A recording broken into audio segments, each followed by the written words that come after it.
So sometimes you guys might get some squeaky door hinges.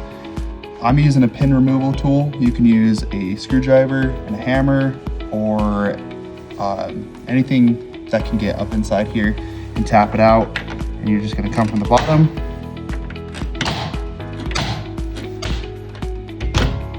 You get it free. And then what causes the squeaks is typically buildup or just it's too tight.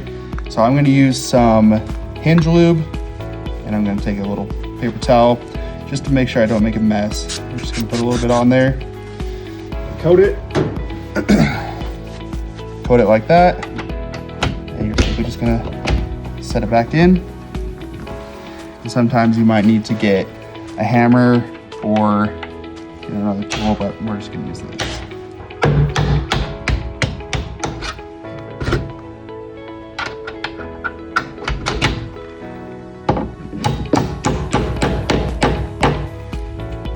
There you go, no more squeaks.